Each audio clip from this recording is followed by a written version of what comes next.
Thanks so much for joining me here today, once again on our Conversations with Cabral. Today, we are joined by guest expert Brian Moran, the author of The 12-Week Year. You probably heard me talk about this book dozens of times on the podcast. That's why it was a real pleasure to be able to sit down with Brian here today and be able to go over and really dissect how to get more done in 12 weeks than most get done in a full year. This is something I've been literally living by for the past 4 to 5 years, and I can tell you unequivocally that it's one of the best things I've ever done in my life. It allows me to be more focused as a father, as a husband, as a leader of my team in business, and also as a functional medicine doctor and someone that's trying to do their best to spread a message of health and hope in the world. So I do hope that you enjoy this show. It was really to the point, allows you to be able to make all of those changes and adjustments in your life. We hold nothing out, and I really do hope that you enjoy this conversation. Take care and let us know what you thought on social media. Welcome to the Cabral Concept, where board-certified naturopath and integrative health practitioner Dr. Stephen Cabral shares how he was diagnosed at the age of 17 with a life-altering illness and given no hope for recovery. It was only after studying and traveling all over the world did he discover how to combine ancient Ayurvedic healing practices with state-of-the-art naturopathic and functional medicine to fully rebalance the body and re-energize it with life. It's time to discover how to get well, lose weight, and finally feel alive again. And now, here's your host, Dr. Stephen Cabral. Okay, we are live here on Conversations with Cabral with author of the 12-Week Year. Get more done in 12 weeks than others do in 12 months. Brian Moran, welcome to the show. Thanks. Glad to be here. Yeah, it's funny because having you on here today, I feel like I know your work inside and out, although we just did a little outtake calling your book The 12-Week Plan rather than The 12-Week Year. Of course, that happens when I have on one of the number one books that I rate out there. But honestly, I've been using your work for so long now. I feel like the book couldn't be more dog-eared and used up. And I share the story quite often that I was using a semblance of the 12-week year for years before that, but it didn't have like a concrete, predictable plan to it. So when I found your book, I was like, oh, this is exactly what I've been looking to create. And now hopefully I've been able to share that with quite a few people. But I would love to hear from the man himself. Why did you write this book? Like, what was the intention? And had you already been using this in your life for years before? Yeah, great question, Stephen. So unlike a lot of books that are written, Michael Lennington, who co-authored it with me, we didn't just sit down and come up with this theory. What happened was we just started to document what we were doing with our clients. And so the precursor to this book was a book we self-published. We wrote it literally in 12 weeks. We were going to this conference where we were going to be a vendor and thinking about what we were going to give out. And so, been thinking about writing a book, and I said, let's just write this short format book, leave out all the fluff. Mm-hmm. And so we did that, went down to Kinko's. The big deal was, do we print 50? Do we print 100, right? We didn't want to come back with any. So we go to this show, and I think we charged $10 a book. We sold them from there, and then we sold over 100,000 copies, and then Wiley wanted to publish it. But it all came out of the work we were doing with our clients. And so we've been working on this notion of execution, right? It's not enough to know. You have great ideas. Marketplace only rewards execution. And so we had been working with the fundamentals, but one of our clients was into cycling, and the U.S. Postal team was using periodization. And so that was the concept that really triggered the 12-week year for us. Because we had the disciplines, we had the principles of high performance, but we're still working in this annual environment like most people. And getting good results, but really feeling like it was a barrier. And so the periodization was the piece that gave us the 12-week year. And so when you talk about periodization for like a cyclist, would it mean you're basically ramping up your training, you're getting to that peak, and then at 12 weeks, you're at the peak, and then after that, maybe there's an unloading cycle, or how would that work? Yeah, great question. So in athletics, it usually, like with cycling, you've got different skills, right? You've got flat roads, you've got mountains, you've got sprints, that type of stuff. So typically, before periodization, the way cyclists would train would be Monday would be a light ride, Tuesday would be road, Thursday would be hills, Friday would be sprints, that kind of thing. Mm-hmm. And they just repeat that every week. With periodization, they're going to take one of those disciplines and for about 6 weeks. And so every day they're just going to do hill climbing, or every day they're just going to do sprints. And what it does is it raises the baseline emotionally and physically. And so you have breakthrough performance with it. And then you cycle through those disciplines in an order and you go back through them again and again. And so when we saw that, we said, you know what, there's some core concepts within that are applicable, even though the notion of 4 or 6 week sprints probably isn't long enough. This notion of focus down, a deadline, a hard line in the sand, kind of this sprint, rest, celebrate, recover, sprint again. And that's how the 12-week year came out of that. And so what type of clients were you working with previous to writing the book? So you were at this conference. I'm assuming the previous book was also called The 12-Week Year, and then it got purchased by Wiley, your publisher, and you went from there? Or was it called something different? It was called Periodization, 12 Weeks to Breakthrough. Oh, okay. But no one could pronounce the word. So when it came time to publish it, we said, hey, let's change that title, One lady came up to me and said, that sounds like a gum disease. I don't know if she was a dental hygienist or what, but I'm like, okay, we got to change that word. So we had worked a lot in just about every industry, but our core industry was financial services, financial advisors, agents, reps, which is still a great industry for us because they're all entrepreneurs. They're 1099. When they improve their business, they profit from it directly. They have a high degree of control over how they spend their time and what they do. And so it was just a great area for us to really see what worked and what didn't work and have an impact. And did you expect it to then cross many disciplines? So I'm a doctor of naturopathy. I use this in a natural health-based practice, an integrative practice. I teach it to our other integrative health practitioners of how to use this with their patients or wellness clients so that you don't give people a 1-year plan because it's just way too much to buy into. Like it's just so much. But yes, we have a 1-year plan and it starts with a 12-week like CBO protocol. And then here's the maintenance plan for another 12 weeks. So did you expect that? Or was this just kind of like, blowing you and your co-author away? Yeah, no, it kind of evolved out of it early on because one of the things that would happen is, we work holistically. So our clients would set personal goals. We set personal goals. Mm-hmm. And so we would see that it worked with your health and it worked to grow spiritually and it worked to improve relationships. And, I don't know if you remember Seinfeld. I'm a big Seinfeld fan, but when they were pitching the show in the one episode, it's about nothing. It's kind of like that. The 12-week year is about nothing. Mm-hmm. And that's the way we're able to work in so many different industries. And that the only thing different from that is really the content of the plan.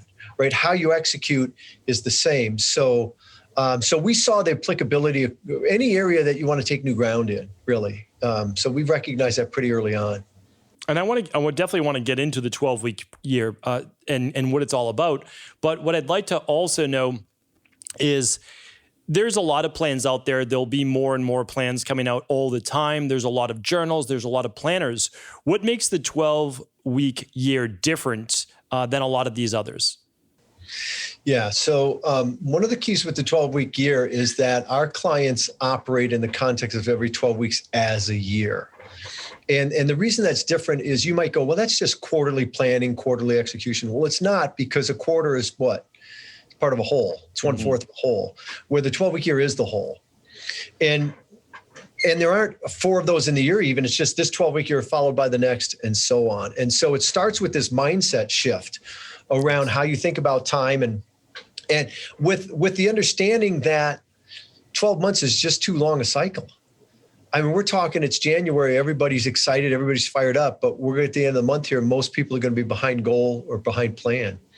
But very few people will be concerned about it because the mindset, right, the thinking is, I got 11 more months to catch up. And that's the bugaboo that when we were working with the fundamentals, we were still bumping up against that. We said, okay, we got to find a way to address that. And the 12-week year was the system to do that. Yeah, I completely agree. Using it in my life, I don't want to ever think that I have 12 months to be able to accomplish what I want that year, because we all know that we just then say, okay, there's this coming up this week, and then I have next week. Okay, I'll start the week after. And the problem is then by the time you get to October, you're like, oh, I need to catch up. Now you're super stressed. The holidays are coming up anyways. That's not the time of the year to put in probably your best effort. So that is one of the main reasons. But the other is you talk about this and it's predictability. It's like, I don't know what I can accomplish in a year. I really have no idea. I can set goals, but so much of it is changing. So much of it's going to be based on what did I accomplish in these 90 days or these 12 weeks.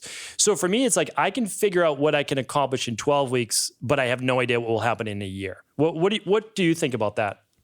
Yeah, it's right on. I mean, if that wasn't clear, just look at last year when COVID came, right? Everybody had these annual plans. COVID showed up and it blew them all up. And so our clients had 12-week plans. They were able to pivot so much more easily, and it's much more of a fluid process because, I don't know when planning first made its way into business and in vogue, but 90 years ago or more, you could look out 5, 6, 7 years. Not a lot was going to change. That's not the environment we're in, and yet the rub, Stephen, is most people plan the way they did 90 years ago, with this annual event.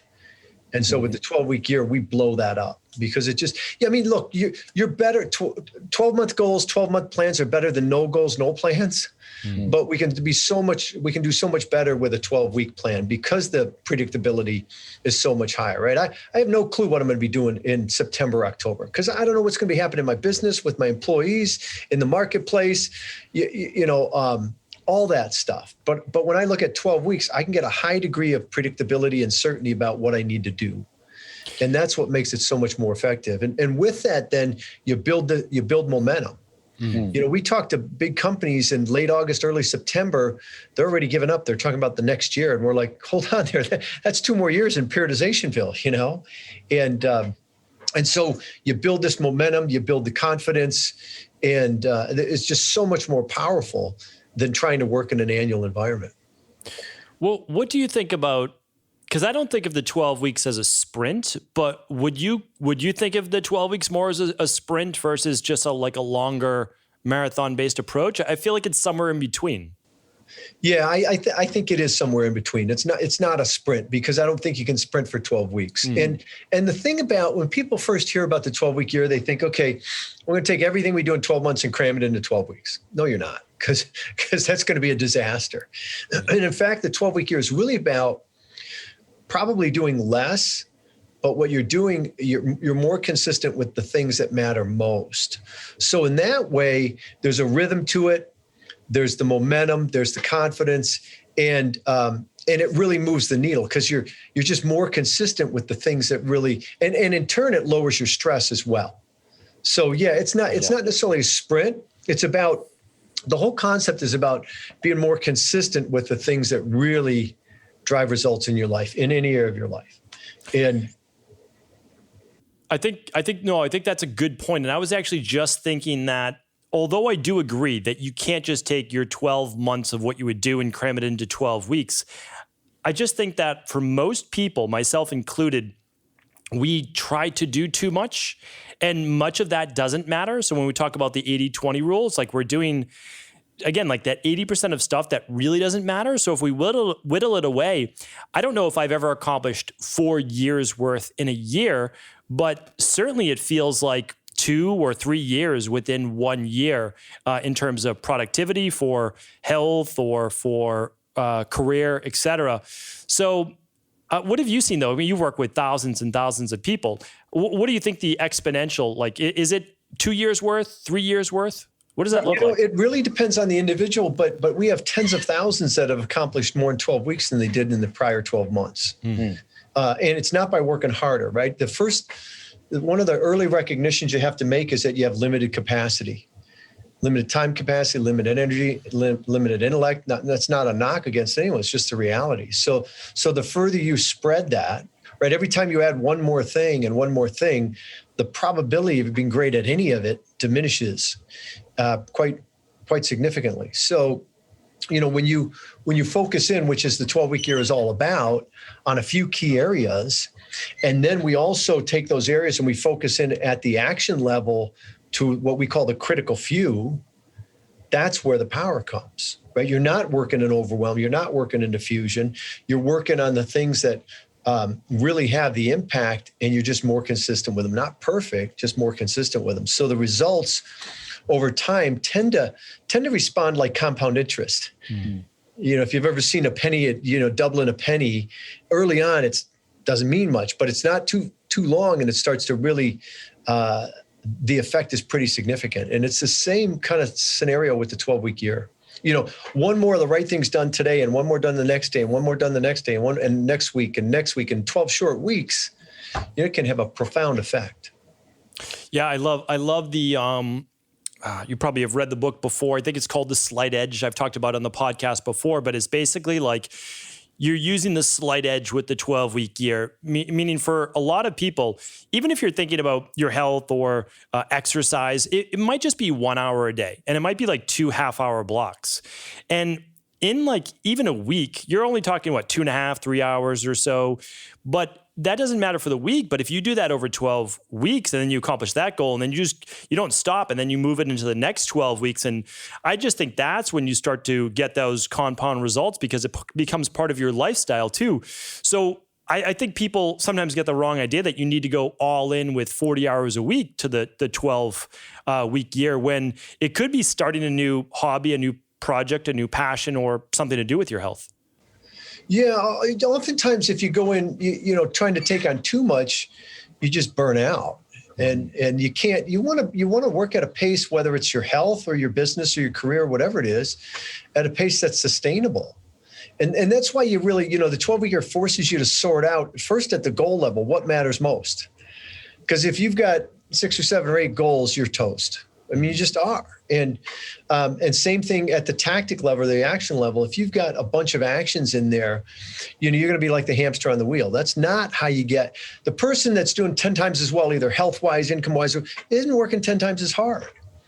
Right. But they're doing the important things day in and day out consistently. It's like, I'll talk to people about, I think the stat I saw, and you probably know this better than I do, about 63% of Americans are overweight or obese. Mm-hmm. And do you really think it's because we lack a book on how to diet or how to exercise, and being in shape, it doesn't go from going from, South Beach diet to paleo to keto. It's about doing the things day in and day out, right? It's eating healthy and exercising, and just doing that consistently and managing that. It's kind of that daily mundane, right? But oftentimes people are looking for the sexy and want the overnight win. Man, anything worthwhile in life takes effort. Mm-hmm. And you've got to be willing to put in the time and the effort. But like you say, if you look at your health, so I work out probably 4 times a week, and, it's 4 hours out of my entire week. In the big scheme of things, it's not a lot, right. But it's really easy. It'd be really easy to skip those 4 hours because I'm tired, or I want to go recreate, or there's other stuff, or, there's all kinds of excuses why I shouldn't go to the gym, but I do, because it's a choice I make, and it's paid big dividends for me over my lifetime. I completely agree. And again, any one workout you miss, it's like, oh, no big deal. But what the problem is, that happens over time enough, it becomes a big deal. So what I'd like to say is, what have you seen be the most successful in terms of goal setting using the 12-week year? How many goals can we really set for ourselves? Is it just one for the 12 weeks, or can you do a couple? Yeah, it's an interesting question, because it depends on your capacity to execute, and it depends on how many actions it takes to hit the goal. So one of the things that, one of the principles we work on is the principle of commitment. And one of those areas is personal commitments, the promises I make to myself. I'm going to work out, going to spend time with the family, going to make my phone calls if I'm in sales or whatever. And so if I understand what it takes and I'm pretty clear on that, then it might not take a very big plan. Mm-hmm. So for instance, one of the things we look with commitments is we look for keystone actions. And that's the one action that would have the greatest effect on you hitting the goal. It's not the only action, but it's the one action. And it's the action that if you take it consistently, the others kind of come along in the wake. So Stephen, the example of that for me is if I want to maintain my body weight and body fat and all of that, if I focus on working out 4 days a week, my goal is to weigh 185 pounds, 10% body fat. My commitment, though, is to work out 4 days a week. When I do that, I eat better. Because when I'm spending the time in the gym, I don't eat junk. Now, for some people, it may be the complete opposite, right? But it's identifying your keystone action. And so I've done it enough that on a 12-week basis, for me to stay in shape, all I have to do is have that one action in my plan, that keystone action. Now, my business is a different deal because in my business, I'm always doing things we haven't done before. I'm always taking new ground, and it's not under my direct control. There's other people involved, there's customers, there's all kinds of other dynamics there where my fitness, my health is solely me. Whether my family gets on board or not, I can choose to do those things. So when I have direct control like that, I can often focus in on that one keystone action, which allows me then to have a few more goals, but I still have to think about, I have limited capacity. And I like no more than 3, to be honest with you. I typically have a plan for our business, and then I have 1 or 2 personal goals. Because anything more than that, I can't hold it in my head. And so if I can't hold it in my head, then it means most of the day I'm diffused. I'm jumping from one to the other and I lose sight of it. But if I've got a couple, I can be about that in a big way for 12 weeks. Yeah, that makes a lot of sense. And do you, I have 2 follow-up questions, basically.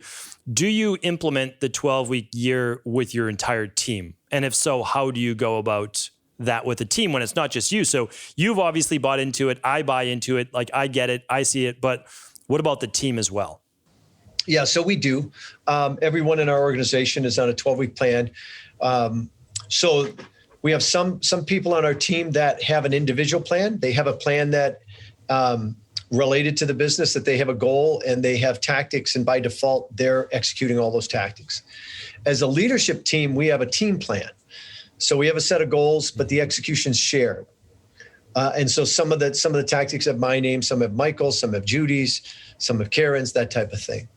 And so one of the things that makes the 12-week year so powerful with a team is you've got clarity on the goals, you've got clarity on the actions as well, which is really, and then there's transparency on whether or not we're doing it, and then there's evidence of whether or not it's working. So the 12-week year brings into play those 3 structures that are really required to have a high-performing team, right? Clarity of expectation, transparency with regard to execution, evidence of whether or not it's working.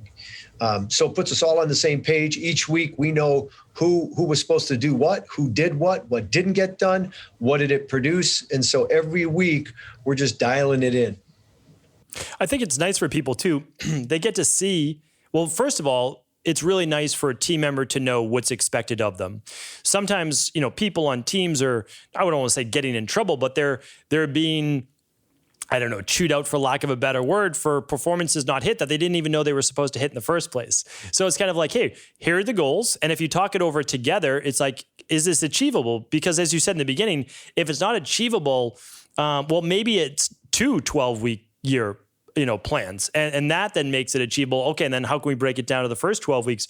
So I really like to hear that. And I guess that's part of my second follow-up is, does a goal ever roll over again? So you talked about your health, 185, 10% body fat. I'm assuming you can't keep that going. You can keep the results going, but you don't need to do it the next 12 weeks, do you? That's just part of now your lifestyle? What does that look like? Yeah, it really depends, Stephen. From a business standpoint, oftentimes you'll see goals that are focused in the same area. Like there may be a revenue goal. The revenue may go up, but the focus of it is revenue or sales or whatever it may be, or service, whatever business you're in. On the personal side, it's interesting because what I find, like if I have a goal for improving my marriage and, I've got a keystone action or a couple actions in there, and it's going great, the next 12 weeks when I back off of it, oftentimes it's not going so great. Right. So I think there's a big difference between habits and routines. I think habits are, you can form habits with tasks that are easy. Brushing your teeth is an easy habit. Mm-hmm. Why do most people not floss though? because it's more work.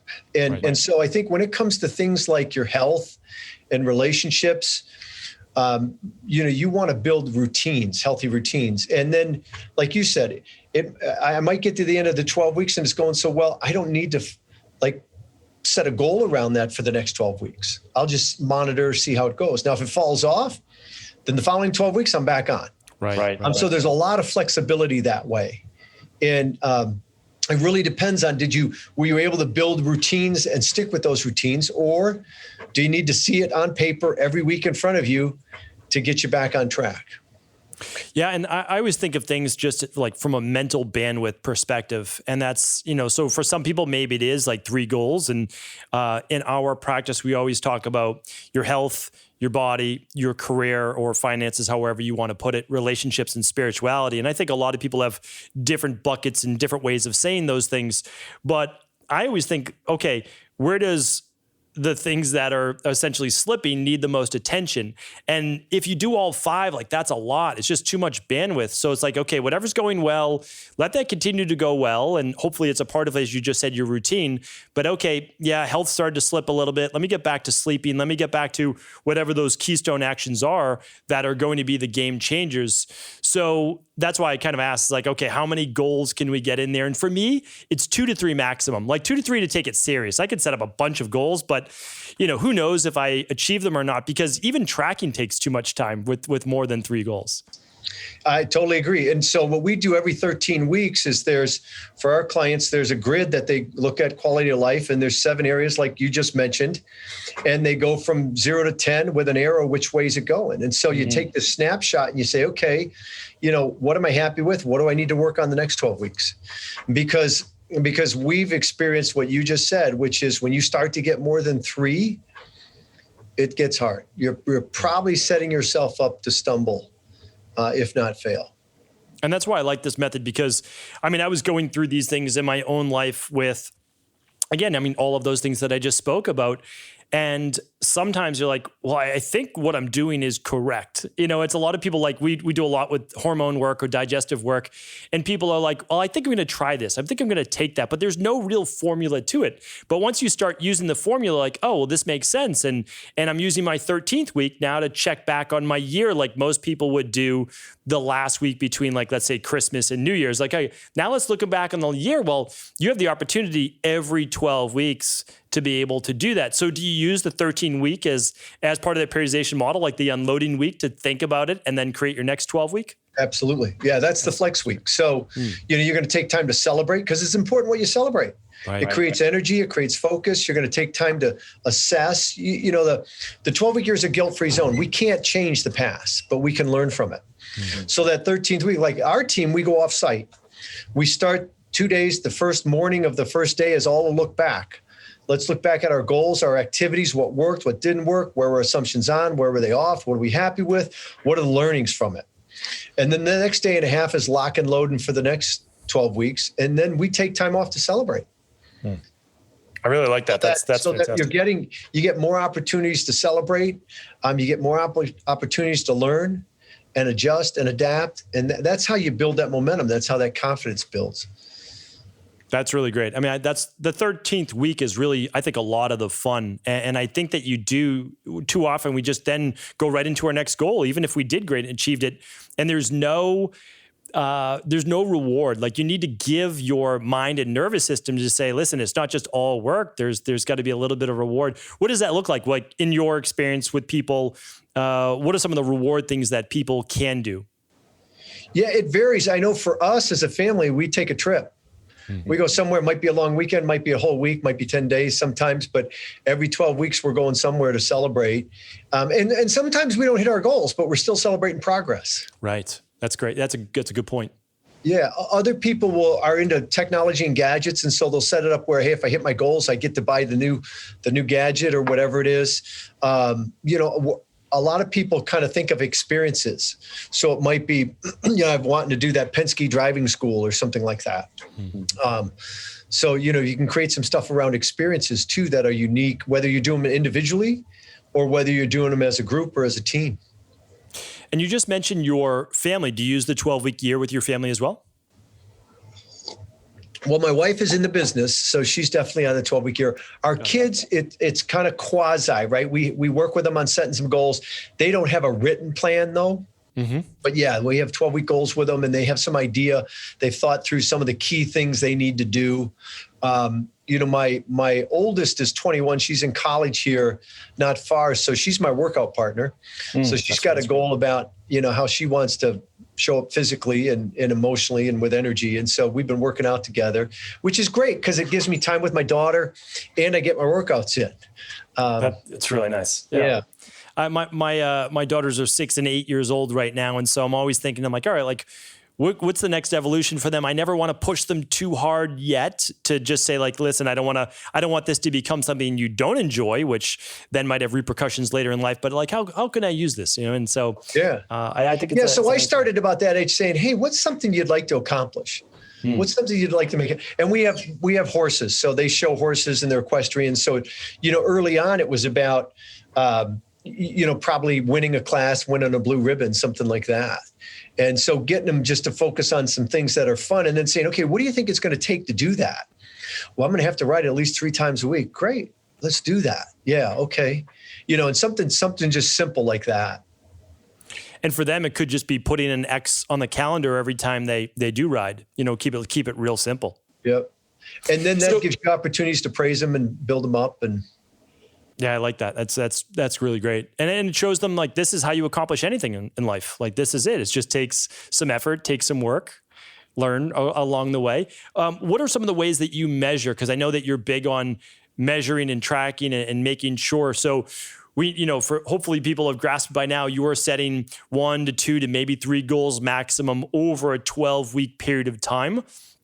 And that's basically your only goal. You can say, okay, yeah, this might happen for the rest of the year, but for the next 12 weeks, this is what matters. Then do you break it down by month, by week? Does it get to day? Does it get really granular, or do you kind of live your life and go about it? Yeah, no, it gets granular. So one of the things that happens with the 12-week year is planning as a discipline. There's 5 disciplines. And so 12-week planning is very different than traditional planning in that most traditional plans are conceptual. We get very granular. And so that's where we talk about the critical few, right? What's the least number of actions, we call them tactics, in the plan to accomplish the goal? And so it might be 6, it might be 15, it might be 30. I don't know, but let's make it the least number. And so we've got a very tactical plan, which back to that clarity, whether it's for you or part of a team, we need clarity of action because we don't control the outcomes. We control the actions, right? I don't control whether or not I lose weight. I control how I eat and how I exercise. Yeah, I like that. I don't control how much money I make in my business. I control the actions I do that drive sales and revenue.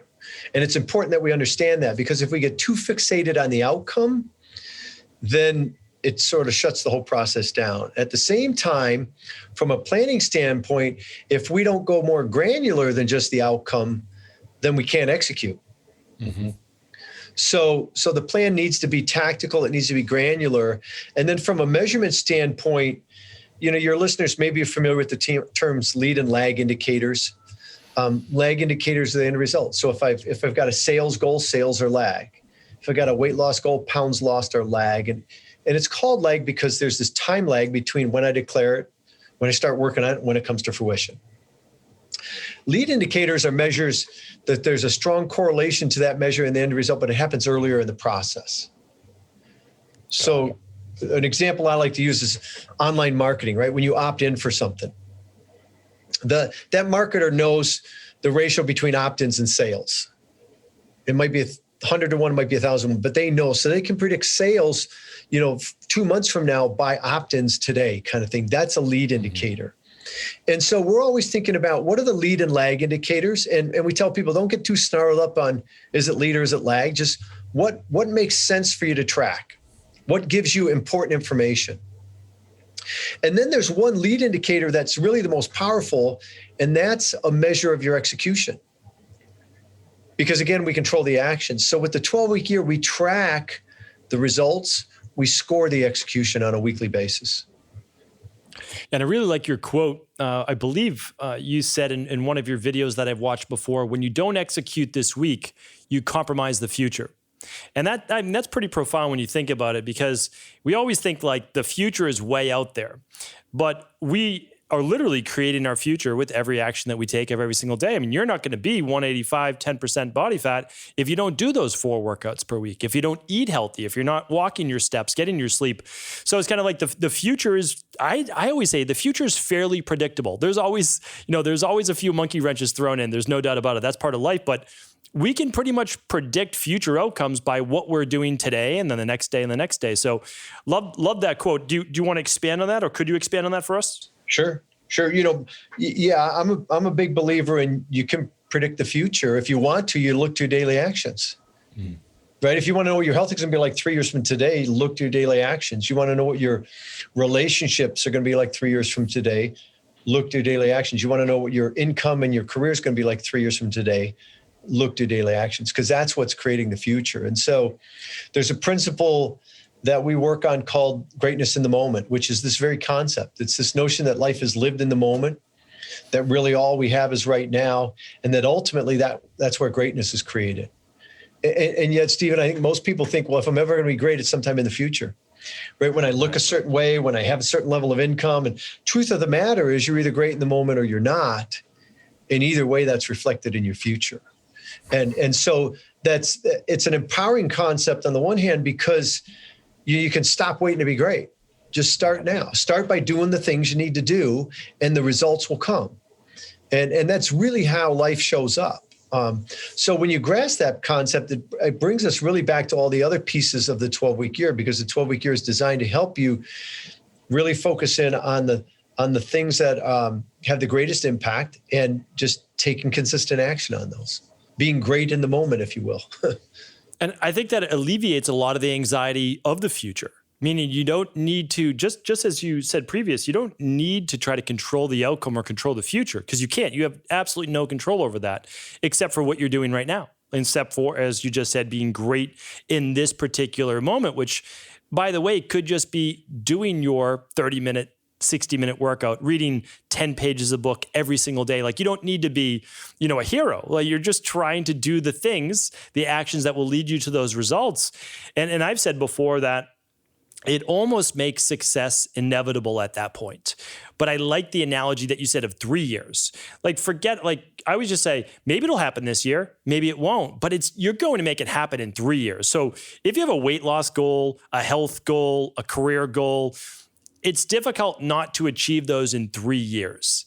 And I know we always want them next month, but if you just do those things, it might take you an extra year, but you're going to get there. The thing is, though, Stephen, when you start down that path, if you're consistent with it, you'll be surprised at how it accelerates. Mm-hmm. What happens for people is some weeks they execute, some they don't. So on the kind of the sound wave curve, when you execute consistently, that's when you get on that almost that compound interest curve, where it starts out slow, but then really accelerates. And it's honestly how our clients, accomplish more in 12 weeks than they did in an entire year. It's not from working harder. It's not from working longer. It's about working different. And with that, it builds self-confidence. Like, that's what I see as well. Because you accomplish something that you didn't think that you could, and you say, okay, well, maybe it was just a fluke, or maybe it wasn't. Let me try again. And then those small wins just let you to I just think people start to dream a little bit bigger. If you, in my profession, if you can fix your gut-based issues, or fix your thyroid, or your acne, or your brain fog, you're like, well, I never thought that was possible. So now let me go. And it could be in a different sphere completely. Like, it might then just be like, well, yeah, let me work on my relationship. Let me work on my career. That's what we've seen a lot of. Yeah, that's a cool thing about success in one area breeds confidence across all areas. And so you want to leverage that. And 12-week years, designed to help you leverage that. So really the first thing that if people have not read the 12-week year, that's your primer. That's where you want to start. But you read the book, you get excited. Like a lot of people, you write down your goals, you start to maybe use the 12-week year planner, you start to move through it. But what happens on the days that you don't feel disciplined? Like, because you don't want that up and down. You want every day, is not a heroic effort. Every day is a consistent effort. Yeah. So I mentioned 5 disciplines. The third discipline is process control. And those are tools and events that with the 12-week year that we insert into the environment so that you're not just relying on self-discipline. Because even the most self-disciplined people, some days they're more disciplined than others. Mm-hmm. And so what we want to do is give you some tools, some process that you can lean on. So even when you don't feel like doing it, it gets done. And so, those are a couple areas within that. It's a weekly plan. It's peer support. There's a couple pieces like that we talk about in the book, but it's really making sure you're not going it alone. So having an accountability partner. Yeah. And not someone that their job is to hold you accountable, because that's not what accountability is. Mm-hmm. In fact, if you're looking to hold someone you accountable, we say that's probably the least accountable thing you could say.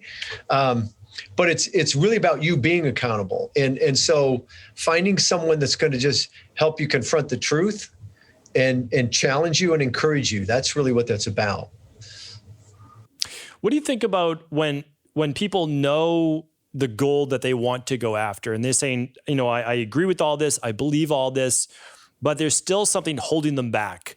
Is it a self-confidence issue? What do you think? Because I'm sure you see this all the time. It's like, what you need to do. You've actually mapped out the whole plan, yet you just can't get to the starting line.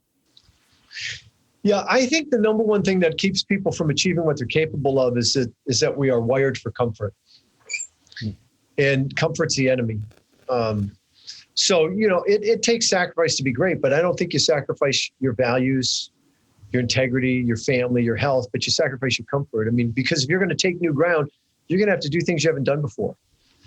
And so there's uncertainty, there's discomfort, there's anxiety with that. And, that's why a system like the 12-week year is so effective, because it brings into play the pieces that help you, even though you're experiencing that, to still take action on it, to step out, right? It's that compelling vision. It's that clarity around the action. It's the knowing that at the end of the week, I'm going to score my actions. And so, but in the end, day in, day out, you've got to make the choice. You've got to be connected to something bigger, right? If we can tie the action to something bigger I want in my life, that longer term vision, then it becomes really powerful. So that I'm confronted in the moment with, look, I don't have to do this stuff.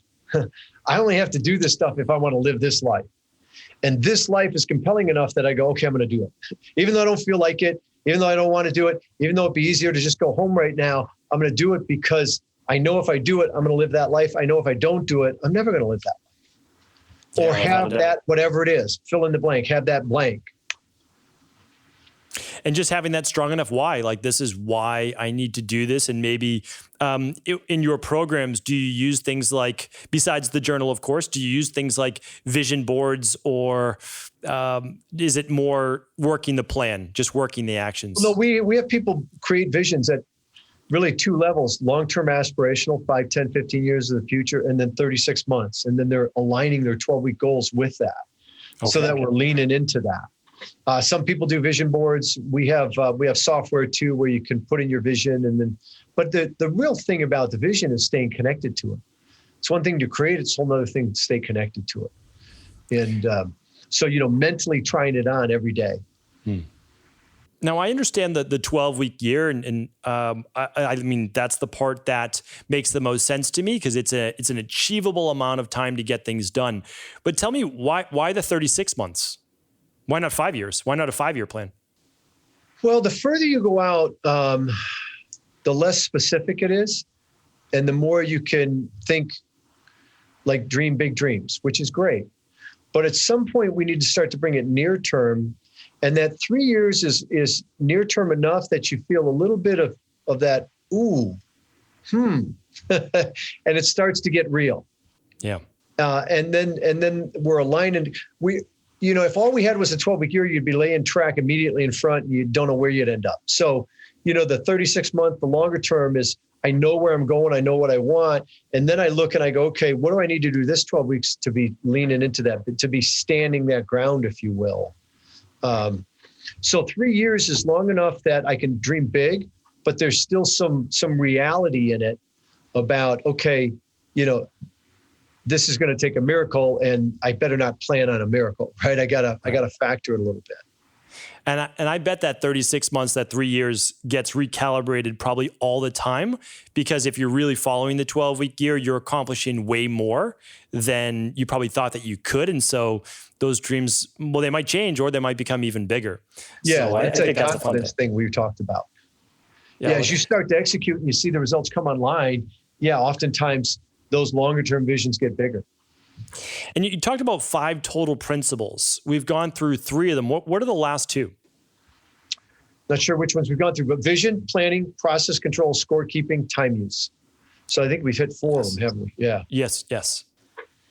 So time use is really, it's the notion that if you're not in control of your time, you're really not in control of your results. And so being more intentional about how you use your time. Now, I would argue to be effective with your time, you have to have those 4 other pieces in place first. You have to know what you want. That's the vision question. You have to know what matters most. That's the planning question. You have to know, are you doing it? That's the process control question. You have to know, is it working? That's the scorekeeping question. So before you can be effective with your time, those other pieces have to be in play. And that's why, just going off to a time management workshop, you're probably going to get more efficient at the stuff that doesn't matter unless you have those other pieces in place. Mm-hmm. And so, Stephen, that's why we talk about as a system. We didn't invent this stuff. We just packaged it. But when you apply it as a system, you get better because it becomes a self-correcting system. You have everything you need to get better. If you leave out one of those pieces, like you go, I don't like that scorekeeping stuff or that vision stuff is flawed, you don't get the same kind of results with it because now there's a hole in the bucket in a sense. No, that makes a lot of sense. And I think for maybe I'd be kidding myself before that because I always kept myself busy, but for sure the last 8 to 10 years, my day is as packed really as you can get your day. But I'm now able to do more in a day than I was previous, and yet I have the same amount of time. And I think it's really the clarity that you just spoke on that I can look at my iCal as Lego blocks and just say, listen, this is all the time that I get for the day because my family gets this amount of time. So I can't put in work things at that time and vice versa. So what I do is I just say, okay, these are the blocks. This is what I get to fit. So it really helps me whittle down the things that are ultimately the most important. But then also something I found is that you need a great team. And even if it's just for you working by yourself, you can buy time. Like you can, instead of like ironing and all those things like that might take you a half hour, it might be worth it for $2 to have your shirt dry cleaned. Like I just look at things that way, like, hey, that's a half hour back. Right. So what do you think? I mean, that obviously builds off of your point, but is that a big part of your teaching as well in your courses? Yeah, it starts with the first thing I want to go back to what you said is, with the 12-week year, we're working off a weekly plan. But that weekly plan isn't something we just create out of the blue from a blank sheet of paper. All we're doing is transferring what's due in the 12-week plan this particular week. So that keeps me from getting chasing rabbits and getting into all this emergent and urgent stuff as opposed to what's really strategic. Right. And I have a separate to-do list. But I have a weekly plan. And the thing that drives my week is my weekly plan. So when 20 minutes opens up on my calendar, I'm checking my weekly plan. I'm not going on my to-do list because if all the to-dos get done, but this doesn't get done, I've lost a week. If this stuff gets done, that's how I win the week because that's how I built it. I built it from the longer term vision to the near term goals to critical few actions. And there's due dates by week. So that tells me, so Monday morning, I go in, print it off our software, and I calendarize that stuff. And that's the stuff, I got tick marks on mine. And if I get that stuff done this week, I win the week, no matter what else gets done. If all the other you're not looking just to fill it, right? I mean, you're not just saying, hey, let me fill my calendar. You're saying, these are the things that I need to do. And if it takes me 2 hours, great. If it only takes me a half hour, then that's okay too. And then I'm going to let the rest fill in around it. Okay. Because the rest of the stuff isn't nearly as important. Got it. That makes sense. That's great. So tell me a little bit about the next level to the 12-week year. I know that you have a particular course that is an adjunct to the book. What does that look like? How does that help people take things to the next level? Yeah, so we have one called the Achieve Power Pack, and that comes with a set of videos. So it'll take them through creating their vision, building their plan, understanding process control and scorekeeping. So it's a way to get them up and running. It also comes with access to our proprietary software called Achieve. The people that use that execute better, they get better results. So it houses your vision, it houses your plan, it creates a weekly plan, creates a scorecard. And then there's also a set of daily videos for your first 12 weeks, just 2-minute videos from me kind of as your coach, keeping you on track. And so you can find that at 12weekyear.com. And then there's other stuff all the way up to individual performance coaching. You know, we do a lot of one-on-one coaching. Our coaches are amazing. They're W-2 employees. They're not contracts. So they're experts in the 12-week year and they're experts at coaching. So, we've coached just about every business and every personal goal you can think of at some point. That's great. What do you think? Are there going to be any live events in 2021 for you and your company? We took our live event, we did it virtual because I have a studio now. And so it was more than just, slides and a talking head. It was like you were live. So we just finished that. We may run another one mid-year. We typically only run that once a year, but we'll see what comes up. We're doing a lot virtual, and we've stepped up the game there. So every month we do a kind of a master's class, which is 90 minutes on a topic. And so if they get on our list, if they sign up for like the Getting Started course or the weekly success tips, you'll get a little tip from me every week. Those are free. They're really great. And then you'll get emails from us when we're doing stuff like that. That's great. We'll definitely link up to that for sure in the show notes today as well. One more question I had, and I think this is sometimes as important as, how do we do this correctly, is what are the biggest mistakes that you've seen with people trying to implement the 12-week year? Yeah, one is that they don't get tactical in the plan. Everybody's planned and they plan a certain way, and they come into the 12-week year thinking they know how to plan. And so they never get a tactical plan. So then a weekly plan, a scorecard, all that stuff loses traction. So one would be really understand what a tactical plan looks like, and what are the benefits of that, because it provides enormous benefits over traditional planning. The other is, I think, especially nowadays, Stephen, there's this notion out there that success should almost be overnight and the curve is straight up. And I found that's not what it's like in life. It's a jagged line, and it's not overnight. So, it comes back to just being willing to do the heavy lifting and don't overwhelm yourself. We talked about 2 or 3 goals. The people that hear that and they have 7 goals, and then 3 weeks, 4 weeks in, they're overwhelmed and they bail. Mm-hmm. And it's like, well, of course. Now think about 12 weeks. If you had 2 or 3 goals this 12 weeks and 2 or 3 the next 12, and in the course of 12 months, you've got 8 to 12 goals that you've nailed. I mean, that's life-changing. That is truly life-changing. So don't overload it. Yeah, I agree with. I've had the big goals, the 20 goals that I want to accomplish in the next 90 days, 100 days, whatever it might be, 100 goals in 100 days.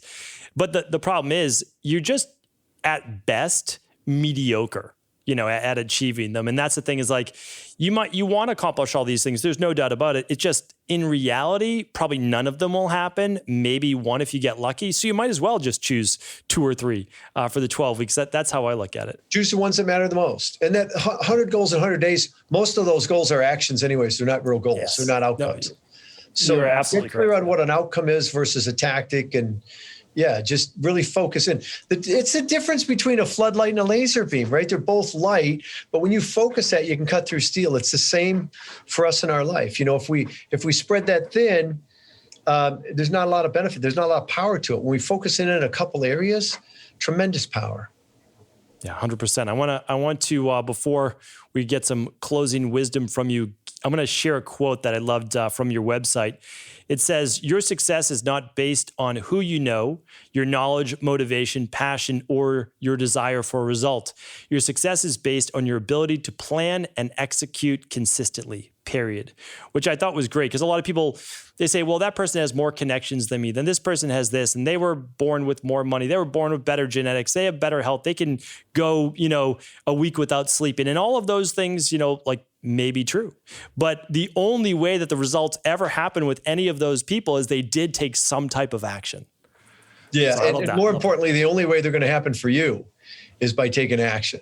Yes. Right? Because it always, from the outside, it always looks like the other person's fearless or had it easier or whatever. It's all anything worthwhile in life takes effort. So don't be afraid of putting in the effort. Yeah, without a doubt. Any last words you'd like to share with our community? This has been really helpful, really great. And as I said, it's kind of closed the loop for me recommending the book for so many years, and now being able to kind of dive a little bit deeper is quite helpful. Yeah, good. Just keep it simple, right? Start with 1 or 2 goals, identify some key actions under that, and don't beat yourself up when you stumble. You're going to stumble. That's okay. That's part of it. You don't need to be perfect, but just watch what happens in 12 weeks and then celebrate the progress, celebrate the successes, learn from it, and do it again. Amazing. Where can people connect with you online as well? Everything's through 12weekyear.com. You can catch us on Facebook, on YouTube. We've got a YouTube channel. So Snapchat, all that stuff. If you just Google 12weekyear.com or 12-week year, you can probably find us. That's where we will lead everyone. Brian, once again, thank you so much for being on the show. Appreciate it, Stephen. Have a great 12-week year. Appreciate it. Thank you so much for just tuning into the show. And before you go, I want to make sure that if you have not previously checked out our online practice at equa.life, I can't recommend it enough this week. And here's why. Right now at EquaLife, we are giving away our immunity bundle completely free on all orders over $199. Let me share with you why this is such a big deal. This is the exact protocol we are recommending and have been recommending before all the other protocols had come out way back in March. So basically a year ago. This is the vitamin C, the balanced zinc, and the vitamin D that most people need, if not everyone, in order to keep their immune system firing on all cylinders. This is the protocol that, if you use nothing else, has been clinically proven to boost the immune system. This means in conjunction with, let's say you're using daily foundational protocol level 1, level 2, level 3, using all your other great products, you cannot forget about boosting your vitamin C, your zinc with that little bit of copper, B6, and vitamin C in there in order to boost immunity and boost absorption, plus that vitamin D, which is typically dosed at 35 IUs per pound of body weight. If you don't know exactly what that is, it's just about 4,000 to 5,000 IUs per day for most adults.